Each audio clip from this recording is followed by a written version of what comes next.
We are back with another episode in our Home for the Holidays series, where we're meeting up with local creatives to teach us some tips and tricks to make our holiday season a showstopper.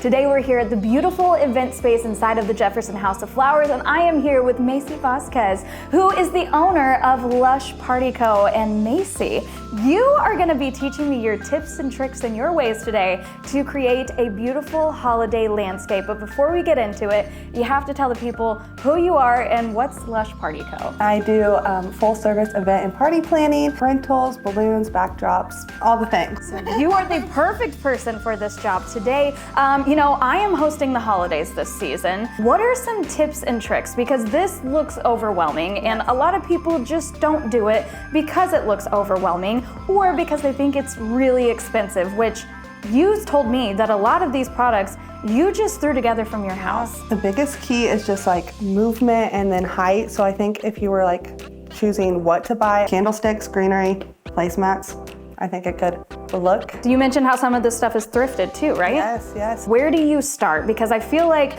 for somebody that might be overwhelmed, just looking at a pile of things on a table is pretty overwhelming. I would start just with your decor in the middle, so the greenery, candlesticks and stuff, and then add in your plates and your table settings. We have some cheesecloth, which you can just get this on Amazon, really. So we're just gonna put it along the table. Yes, and then another key is having it have a little bit of movement. Like some people just put it straight across. Okay. Doesn't have to look perfect. I think that's also the key. Make it look like you didn't try too hard. Okay, so we have the table runner on now, the cheesecloth. Now we're moving on to the greenery. I really think if you slap it on, it's just easy as that. Put it Really? right on top, yeah, because we'll add in the candlesticks and then spice it up. So Slap her on. slap her on there.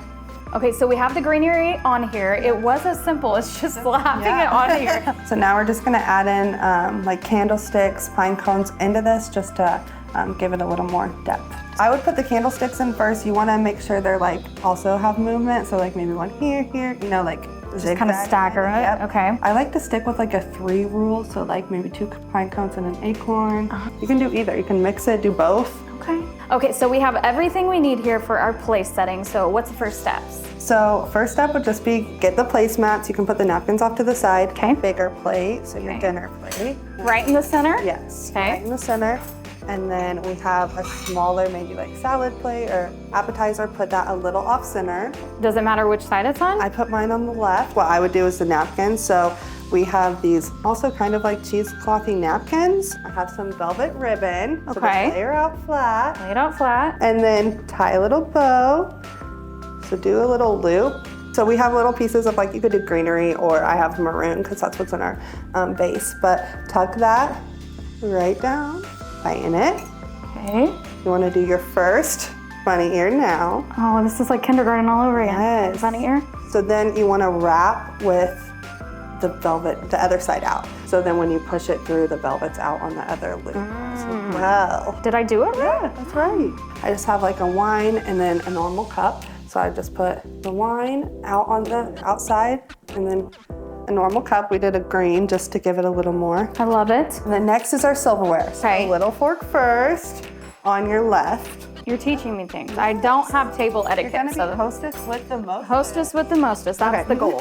And then your knife. Yep, and then your spoon.